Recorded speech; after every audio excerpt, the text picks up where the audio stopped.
Menteri Energi dan Sumber Daya Mineral Bahlil Lahadalia secara resmi menawarkan 18 proyek hilirisasi dengan nilai investasi sebesar Rp618,13 triliun ke Danantara.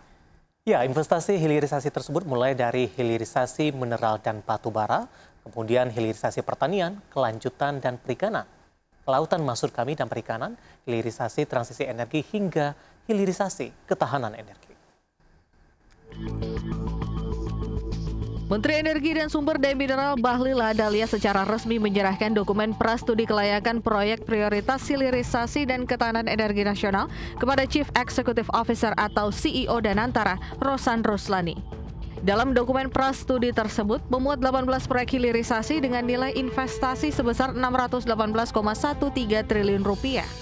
Menteri ESDM menegaskan, proyek-proyek hilirisasi tersebut terdiri dari 8 hilirisasi mineral dan batu bara, 3 hilirisasi pertanian, 3 hilirisasi kelautan dan perikanan, 2 hilirisasi transisi energi, dan 2 hilirisasi ketahanan energi.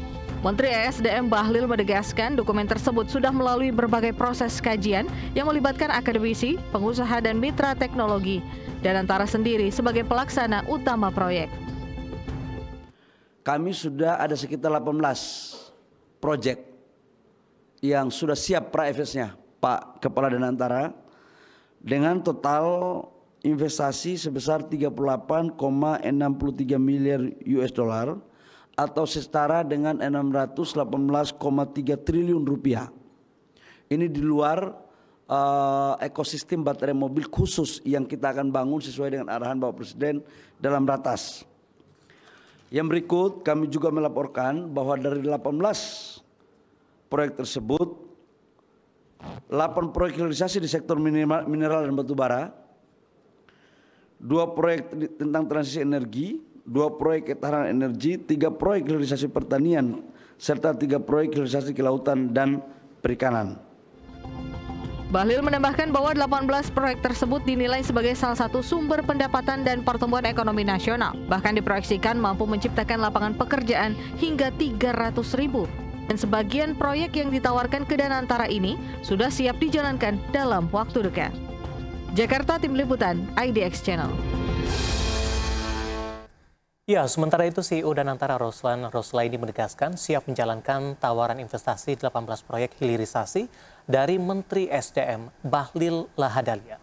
Ya, 18 proyek hilirisasi senilai Rp618,13 triliun yang ditawarkan, diantaranya terdiri dari proyek hilirisasi mineral dan batu bara, pertanian, kelautan dan perikanan, hilirisasi transisi energi, serta hilirisasi ketahanan energi. CEO Danantara optimis bisa memulai proyek hilirisasi di tahun ini yang diperkirakan bisa meningkatkan lapangan kerja secara bersamaan. Sementara itu dalam catatannya, realisasi investasi Indonesia pada semester 1 2025 tercatat mencapai Rp950 triliun. Dari total investasi tersebut, 30%-nya disumbangkan oleh investasi di sektor hilirisasi. Total 18 proyek yang kurang lebih nilainya 618 triliun itu akan menghasilkan lapangan pekerjaan lebih dari 270.000 orang, karena salah satu tugas utama kita adalah bagaimana dalam setiap investasi yang kita lakukan itu akan memberikan atau menghasilkan penciptaan lapangan pekerjaan tentunya yang berkualitas. Dari investasi yang masuk di kuartal di kuartal kedua atau dalam semester, kalau dalam satu semester itu kurang lebih kontribusinya dari 950 triliun lebih itu mencapai 30%.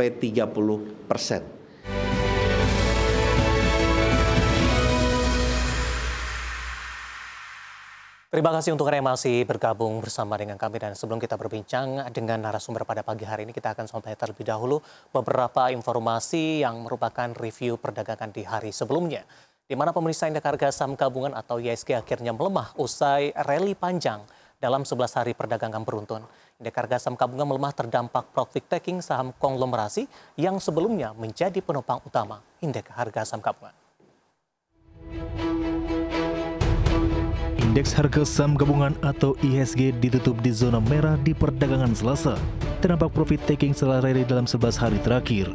Mengutip data Bursa Efek Indonesia via RTI, IHSG ditutup melemah 0,72% atau terpangkas 53,45 poin ke level 7.344,73. Sepanjang perdagangan, IHSG bergerak dari zona hijau ke zona merah dengan level terendah 7.344 dan level tertinggi 7.457. Dari sisi sektoral, sektor infrastruktur menguat sendirian 1,69%. Sementara sektor barang baku melemah dalam 4,36%. Diikuti sektor properti dan real estate koreksi 1,01% dan sektor konsumsi non-primer turun 0,85%. Saham-saham emiten konglomerat yang selama 2 pekan menjadi mesin penggerak utama IHSG, mulai kehabisan tenaga dan balik menjadi pemberat kinerja IHSG. Saham grup konglomerasi Prajogo Pangestu menjadi pemberat utama pelemahan IHSG, dengan saham PT Barito Pasifik Tbk atau BRPT turun 7,95% di level Rp2.200 per saham dan menyeret pelemahan 11,80 indeks poin. Selanjutnya saham PT Chandra Asri Pasifik Tbk atau TPIA ditutup melemah 5,36% di level Rp8.825 per saham dan berkontribusi atas pelemahan 11,25 indeks poin. Melengkapi 5 besar penekan utama kinerja IHSG ada saham PT Aneka Tambang Tbk atau ANTM ditutup melemah 7,21% di level Rp2.960 per saham. Saham PT Merdeka Batteries Materials Tbk atau MBMA ditutup melemah 9,48% di level Rp525 per saham. Dan saham PT Bumi Resources Minerals Tbk atau BRMS ditutup melemah 7,20% di level Rp438 per saham. Diketahui sebelum mengalami pelemahan di Selasa, IHSG secara kumulatif menguat secara terus-menerus selama 11 hari perdagangan beruntun dengan indeks tercatat mampu menguat 7,76%. Dari dalam negeri, sentimen datang dari Rilis Bank Indonesia yang merilis data uang beredar dalam arti luas atau M2 di Juni 2025 mencapai Rp9.597,7 triliun atau tumbuh 6,5% year on year. Hingga dari Asia, sikap Bank Sentral Cina yang mempertahankan suku bunga di tengah sinyal perlambatan ekonomi. Berbagai sumber untuk IT Actiono.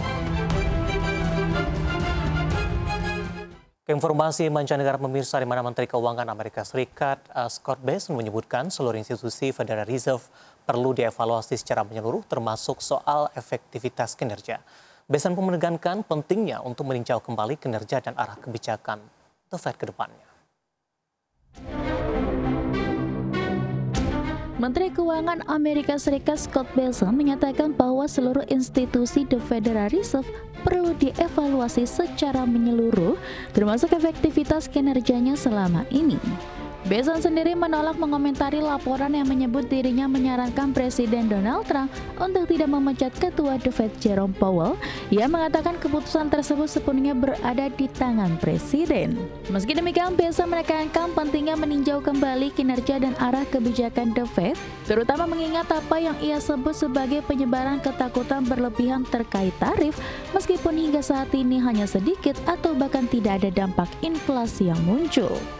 Presiden Trump dalam beberapa kesempatan telah melontarkan kritik keras terhadap Powell dan bahkan mendesaknya untuk mundur, terutama karena The Fed enggan memangkas suku bunga secara agresif. Dalam beberapa hari terakhir, Trump juga menyoroti proyek renovasi kantor pusat The Fed di Washington senilai $2,5 miliar Amerika yang melebihi anggaran, menyiratkan kemungkinan adanya kecurangan dan menjadikannya alasan potensial untuk mencopot Powell. Lebih lanjut, Scott Bessent enggan memberikan tanggapan soal prediksi sejumlah pihak bahwa pasar keuangan Amerika Serikat bisa jatuh jika Powell diberhentikan dari jabatannya. Berbagai sumber, IDEX. Beralih ke informasi komoditas, pemirsa, harga minyak merosot untuk sesi ketiga berturut-turut di Selasa di tengah kekhawatiran memanasnya perang dagang antara konsumen utama yakni Amerika Serikat dan Uni Eropa akan menghambat pertumbuhan permintaan bahan bakar dengan mengurangi aktivitas ekonomi. Minyak mentah berjangka Brent ditutup turun di 0,9% menjadi $68,59 Amerika per barrel. Sedangkan minyak mentah berjangka West Texas Intermediate atau WTI melemah di 1,47% menjadi $66,21 Amerika per barrel. Adapun pemerintahan Trump menetapkan batas waktu 1 Agustus bagi negara lain untuk mengamankan kesepakatan perdagangan atau menghadapi tarif yang tinggi. Uni Eropa sendiri menjajaki serangkaian kemungkinan tindakan balasan yang lebih luas terhadap Amerika Serikat karena prospek perjanjian perdagangan yang dapat diterima dengan Washington memudar. Pihak Amerika pun mengancam akan mengenakan tarif 30% atas impor Uni Eropa jika kesepakatan tidak tercapai.